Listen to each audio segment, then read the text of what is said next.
guys, ulam tanghalian. Sinigang na baboy. Kunti lang ang sahog na gulay guys. Kasi mahal ang gulay.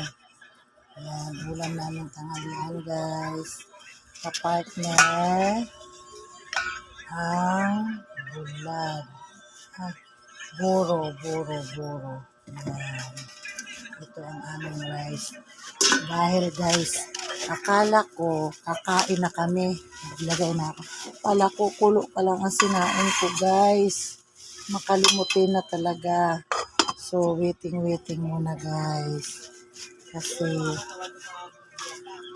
nawala sa isip kong hindi pa pala kami nagsasaing. Hala.